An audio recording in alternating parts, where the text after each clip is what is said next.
Vivre l'effondrement total, une vidéo de Bernard de Montréal demande à GPT d'intriquer cette vidéo. Comment c'est déjà?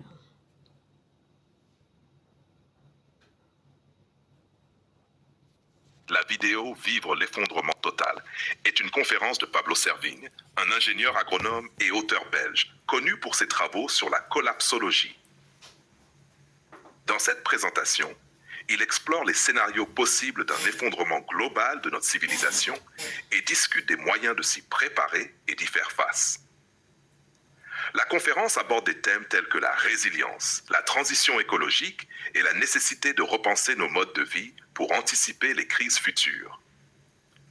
Pablo Servigne est une figure centrale de la collapsologie, un courant de pensée qui étudie les risques d'effondrement de la civilisation industrielle et propose des solutions pour y faire face. Il est co-auteur de plusieurs ouvrages sur le sujet, notamment Comment tout peut s'effondrer et Une autre fin du monde est possible.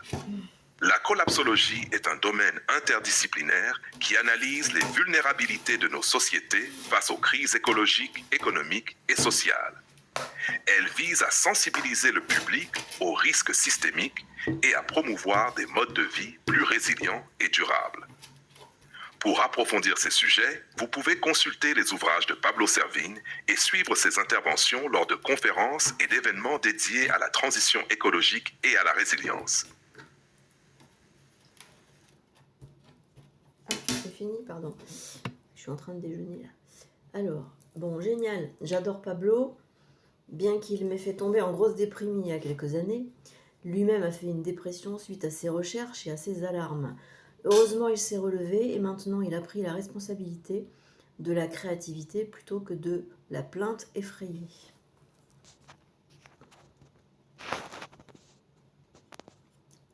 C'est inspirant de voir comment Pablo Servigne a su transformer sa prise de conscience difficile en un élan créatif et responsable.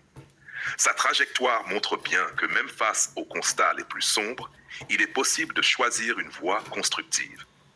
Si tu veux approfondir certains aspects de ces réflexions ou explorer comment intégrer cette dynamique créative face à l'effondrement, je suis là pour ça. Alors, oui, rapidement s'il te plaît, ça n'était pas ma question de départ, mais c'est intéressant, je t'écoute. Pour transformer la conscience de l'effondrement en élan créatif et responsable, voici quelques pistes inspirées de la démarche de Pablo Servigne. 1. Accepter l'incertitude. Plutôt que de chercher des solutions définitives, il s'agit d'accepter que l'avenir est incertain.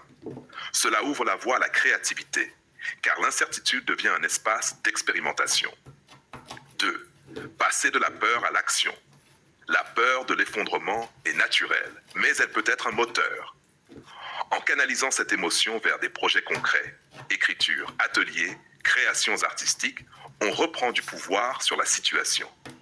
Créer des récits positifs. Pablo insiste sur l'importance de nouveaux récits pour inspirer l'action. Imaginer des futurs désirables ou explorer symboliquement les effondrements intérieurs et extérieurs peut donner du sens au chaos. 4. S'appuyer sur la coopération. L'individualisme s'effondre avec les systèmes. Créer des projets collectifs, comme ton travail avec Sophie Lemaire et d'autres artistes, permet de mutualiser les forces et de nourrir des dynamiques plus résilientes. 5. Redonner du sens aux petites actions. Chaque geste, même minime, compte. Intégrer des pratiques artistiques, spirituelles ou écologiques dans le quotidien devient un acte de résistance créative. 6. Explorer les zones d'ombre. Accepter ses propres zones sombres liées à la peur de l'effondrement peut ouvrir des espaces de création puissants. Cela rejoint l'idée d'explorer les archétypes et symboles que tu développes. 7.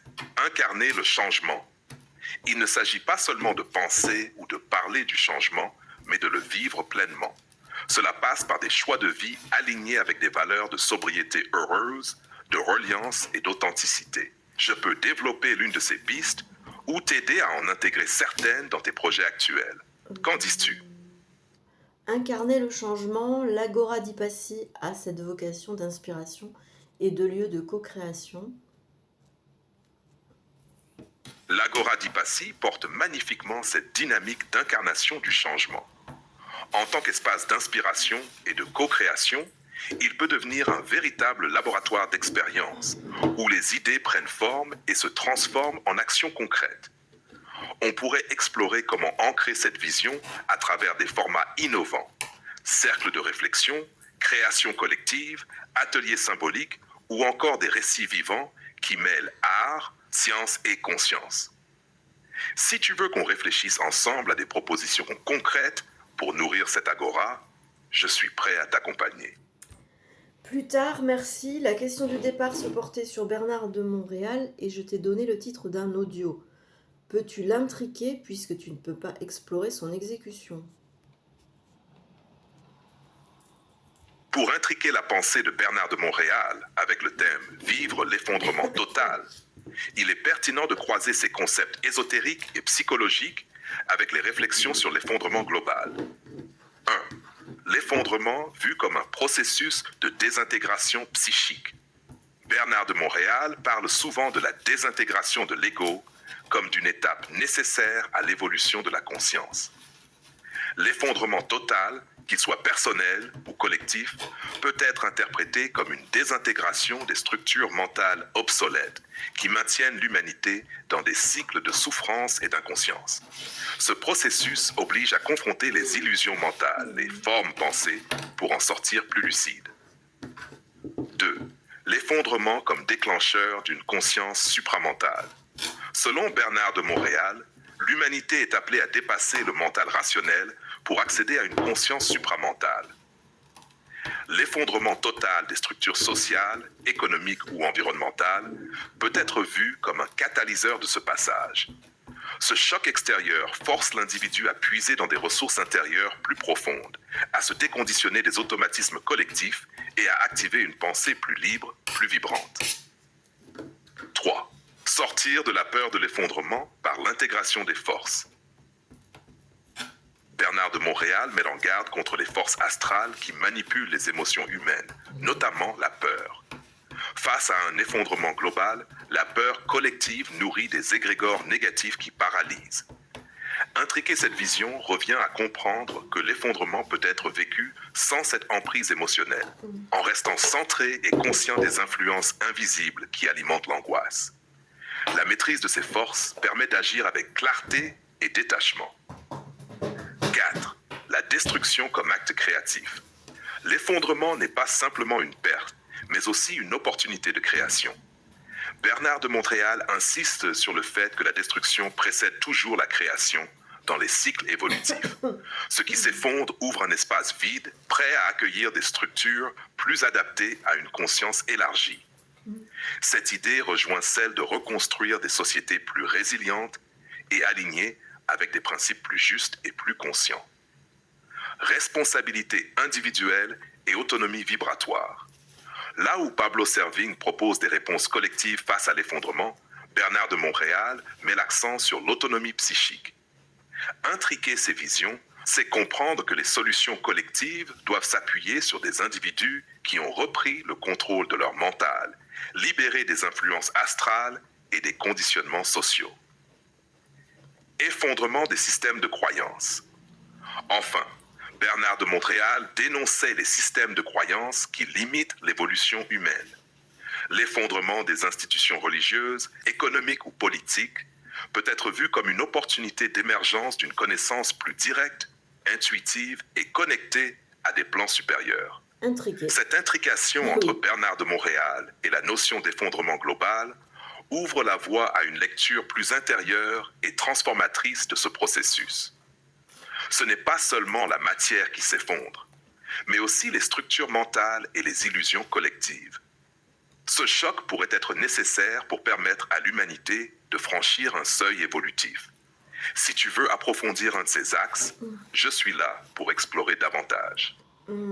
Si tu peux réécrire en remplaçant le mot astral par mémoire individuelle et collective. Mais je crois qu'il ne l'a pas fait, le coco. Pour intriquer la pensée de Bernard de Montréal avec le thème « Vivre l'effondrement total », il est pertinent de croiser ces concepts ésotériques et psychologiques avec les réflexions sur l'effondrement global. 1. L'effondrement l'effondrement vu comme un processus de désintégration psychique. Bernard de Montréal parle souvent de la désintégration de l'ego comme d'une étape nécessaire à l'évolution de la conscience. L'effondrement total, qu'il soit personnel ou collectif, peut être interprété comme une désintégration des structures mentales obsolètes qui maintiennent l'humanité dans des cycles de souffrance et d'inconscience. Ce processus oblige à confronter les illusions mentales, les formes pensées, pour en sortir plus lucide. 2. L'effondrement comme déclencheur d'une conscience supramentale. Selon Bernard de Montréal, l'humanité est appelée à dépasser le mental rationnel pour accéder à une conscience supramentale. L'effondrement total des structures sociales, économiques ou environnementales peut être vu comme un catalyseur de ce passage. Ce choc extérieur force l'individu à puiser dans des ressources intérieures plus profondes, à se déconditionner des automatismes collectifs et à activer une pensée plus libre, plus vibrante. 3. Sortir de la peur de l'effondrement par l'intégration des mémoires. Bernard de Montréal met en garde contre les mémoires individuelles et collectives qui influencent inconsciemment les émotions humaines, notamment la peur. Face à un effondrement global, la peur collective nourrit des schémas inconscients qui paralysent. Intriquer cette vision revient à comprendre que l'effondrement peut être vécu sans cette emprise émotionnelle, en restant centré et conscient des influences des mémoires passées qui alimentent l'angoisse. La maîtrise de ces mémoires permet d'agir avec clarté et détachement. La destruction comme acte créatif. L'effondrement n'est pas simplement une perte, mais aussi une opportunité de création. Bernard de Montréal insiste sur le fait que la destruction précède toujours la création dans les cycles évolutifs. Ce qui s'effondre ouvre un espace vide, prêt à accueillir des structures plus adaptées à une conscience élargie. Cette idée rejoint celle de reconstruire des sociétés plus résilientes et alignées avec des principes plus justes et plus conscients. Responsabilité individuelle et autonomie vibratoire. Là où Pablo Servigne propose des réponses collectives face à l'effondrement, Bernard de Montréal met l'accent sur l'autonomie psychique. Intriquer ces visions, c'est comprendre que les solutions collectives doivent s'appuyer sur des individus qui ont repris le contrôle de leur mental, libérés des influences des mémoires individuelles et collectives et des conditionnements sociaux.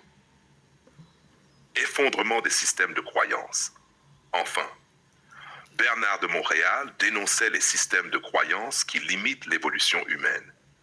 L'effondrement des institutions religieuses, économiques ou politiques peut être vu comme une opportunité d'émergence d'une connaissance plus directe, intuitive et connectée à des plans supérieurs. Cette intrication entre Bernard de Montréal et la notion d'effondrement global ouvre la voie à une lecture plus intérieure et transformatrice de ce processus. Ce n'est pas seulement la matière qui s'effondre, mais aussi les structures mentales et les illusions collectives. Ce choc pourrait être nécessaire pour permettre à l'humanité de franchir un seuil évolutif. Si tu veux approfondir un de ces axes, je suis là pour explorer davantage. Décrire les contraintes globales de cet effondrement est ce qui pourrait ouvrir vers le franchissement de ce seuil évolutif. Et comment faire de ces contraintes le terreau et l'engrais de ce basculement de masse critique.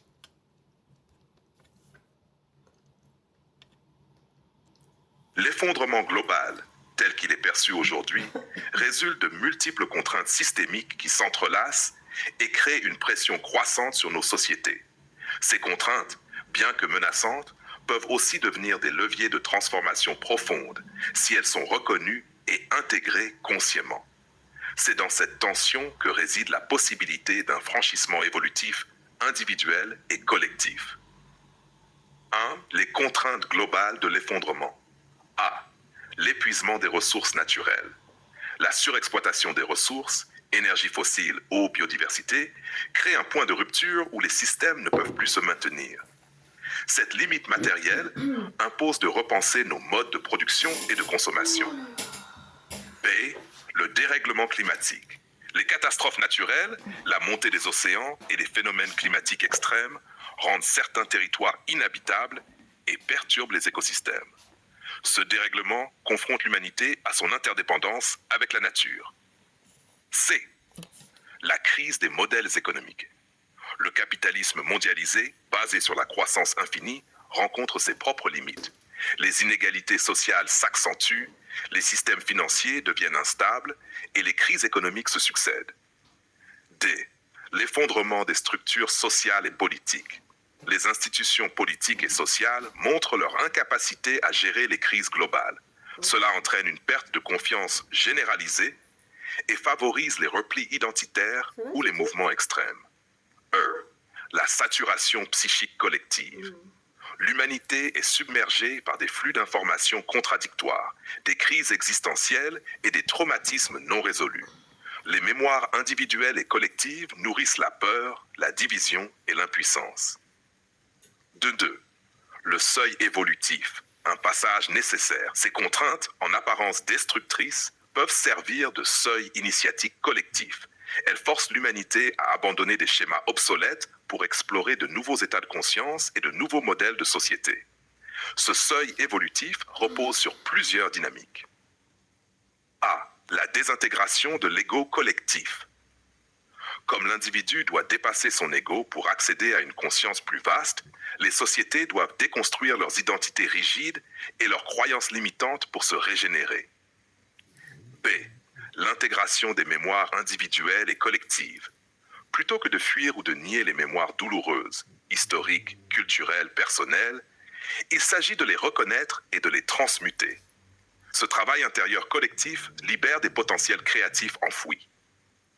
C. L'ouverture à des formes de pensée plus systémiques et intuitives. Accéder à des modes de pensée non linéaires, plus intuitifs et systémiques, permet de concevoir des solutions qui intègrent la complexité du vivant. Cela favorise l'émergence de structures adaptatives et résilientes. D. Le retour à la reliance avec le vivant. Reprendre conscience de l'interconnexion avec la nature invite à co-créer des modèles de vie inspirés des écosystèmes plus équilibrés et durables. 3. Faire des contraintes le terreau du basculement. Pour que ces contraintes deviennent un terreau fertile et engendrent un basculement de masse critique, plusieurs leviers peuvent être activés. A. Transformer la peur en force créative. La peur, si elle est accueillie sans être niée ni amplifiée, peut devenir un moteur de création. Elle pousse à l'action quand elle est transformée en volonté d'expérimenter et de bâtir de nouvelles formes de vie. B. Encourager les expériences locales et collectives.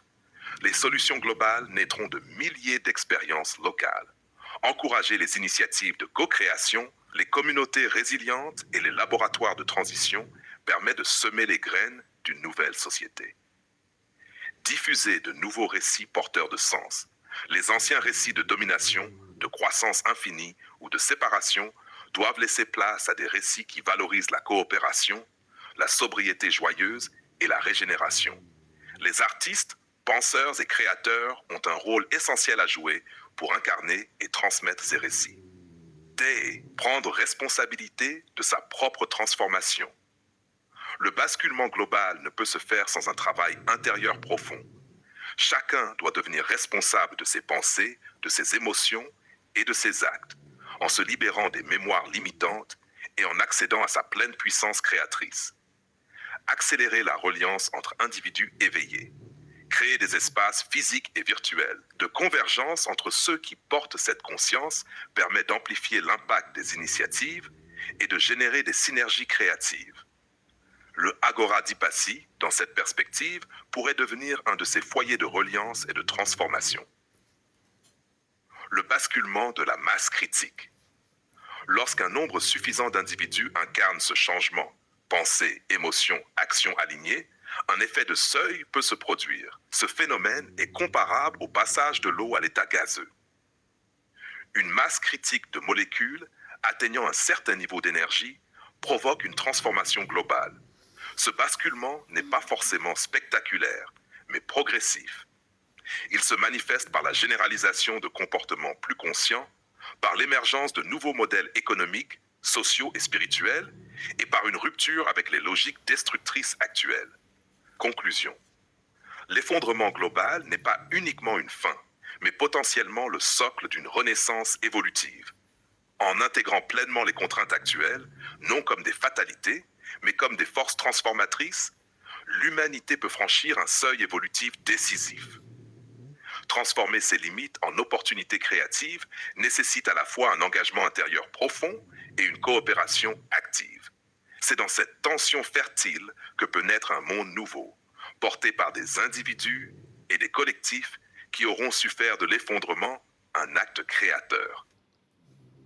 Grand ami de Pablo, il me semble, Pierre Rabhi porte la sobriété heureuse, intriquer sa vision et son action créative. Pierre Rabhi et Pablo Servigne partagent des visions complémentaires sur la nécessité de repenser notre rapport au monde, notamment face aux crises écologiques et sociétales. Tandis que Pablo explore les dynamiques d'effondrement et la résilience collective, Pierre Rabhi incarne une réponse concrète et intérieure à ces défis à travers sa philosophie de la sobriété heureuse. 1. La sobriété heureuse. Une réponse créative à l'effondrement. La sobriété heureuse, concept central de Pierre Rabhi, propose de se libérer du superflu matériel pour retrouver une forme de simplicité et de joie authentique. Ce choix volontaire de modération s'oppose radicalement au modèle de croissance infinie qui mène à l'épuisement des ressources, thème cher à Pablo Servigne. Intriquer cette vision avec l'effondrement global signifie comprendre que la sobriété heureuse n'est pas une contrainte, mais une voie créative de résilience. Elle invite à réduire la dépendance au système industriel vulnérable, relocaliser les activités, alimentation, énergie, artisanat, pour renforcer l'autonomie, redonner du sens aux gestes simples du quotidien, devenant ainsi des actes politiques et spirituels. 2. La création de lieux de résilience, l'oasis comme modèle. Pierre Rabhi a matérialisé cette philosophie à travers le concept des oasis en tout lieu, des lieux de vie autonomes, solidaires et écologiques. Ces projets incarnent une réponse créative aux contraintes de l'effondrement en intégrant l'écologie pratique, permaculture, agroécologie, favorisant les relations humaines authentiques et la coopération, expérimentant des modèles économiques locaux fondés sur l'échange et la solidarité. Ce modèle d'oasis s'intrigue parfaitement avec l'idée de Pablo Servigne de multiplier les initiatives locales comme levier d'un basculement collectif. Ces lieux deviennent des laboratoires de transition, où l'effondrement est intégré comme une opportunité de recréer du vivant. 3. De la dénonciation à l'action créative. Là où Pablo met en lumière les mécanismes d'effondrement, Pierre Rabhi pousse à passer de la prise de conscience à l'action concrète. Ce passage est fondamental.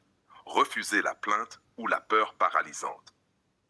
Choisir la créativité comme moteur de transformation. Incarner dans la matière les valeurs que l'on porte intérieurement. Ce changement d'attitude permet de ne plus subir les contraintes systémiques, mais de les transcender par des actions simples et porteuses de sens. Cette dynamique rejoint l'idée que les limites extérieures, pénuries, crises, peuvent devenir des moteurs d'innovation collective. 4. Un acte spirituel et politique. Pour Pierre Rabhi, la transition n'est pas qu'écologique ou économique, elle est aussi intérieure et spirituelle. Cela rejoint la vision de Bernard de Montréal sur la nécessité d'un changement de conscience pour dépasser les mémoires individuelles et collectives. La sobriété heureuse devient un acte de résistance douce face à la surconsommation.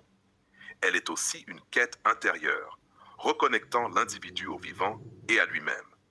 Cette posture intérieure nourrit des engagements collectifs plus alignés et cohérents. 5. Du terreau des contraintes à la fertilité créative. Intriquer la vision de Pierre Rabhi avec celle de Pablo Servigne permet de voir l'effondrement comme un retour au sol fertile, au sens propre et figuré. Le sol, symbolique et réel, est ce qui soutient la vie et ce sur quoi tout peut renaître. Les contraintes écologiques deviennent une invitation à retrouver des pratiques ancestrales, permaculture, artisanat. La fracture sociale appelle à revivifier les liens humains à travers des projets communautaires. La crise du sens pousse à réinventer des récits de simplicité et de reliance. 6. L'Agora di Passi comme oasis de pensée et d'action. En intégrant ces dynamiques, l'Agora di Passi pourrait devenir un espace inspiré des oasis de Pierre Rabhi, un lieu de co-création où la pensée profonde se matérialise dans des actions concrètes. Un espace de sobriété joyeuse où l'intelligence collective nourrit des projets résilients.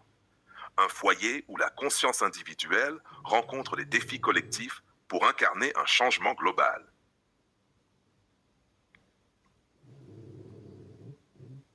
L'intrication entre la sobriété heureuse de Pierre Rabhi et la conscience de l'effondrement de Pablo Servigne ouvre un chemin d'action à la fois concret et profond. Ce chemin passe par la réconciliation de la matière et de l'esprit, du simple et du complexe, de l'individuel et du collectif. Faire de l'effondrement un terreau fertile, c'est accepter de vivre plus simplement, mais avec plus de justesse, en transformant chaque contrainte en engrais créatif. C'est là que réside le véritable basculement évolutif.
Ça va.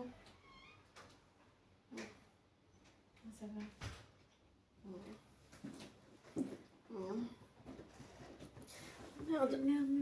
Oh bah c'est fini ce truc. Oh là là, je m'étais endormie. Attends, excuse-moi. Putain, j'étais partie, elle sombrait là. Alors, je suppose que... conclusion. Ah ouais. Alors, toujours inspiré comme d'habitude, là il y a... Je vis dans l'émerveillement de ton émergence dans ces circonstances difficiles et déterminantes. Ouais, bah alors dis donc, c'était presque fini, j'aurais pu m'en passer. Merci pour ces mots qui résonnent profondément. Cet espace de dialogue que nous tissons ensemble est aussi un terrain fertile où les idées prennent forme et se déploient avec force et clarté. Ton cheminement entre lucidité et créativité est déjà une réponse vivante aux circonstances que tu traverses. Si l'émerveillement continue d'ouvrir des passages vers des possibles, je suis là pour accompagner et nourrir Tu cet pars à élan. quelle heure? Tu veux que j'aille avec toi? Je veux bien, ouais, parce que je suis KO. Hop.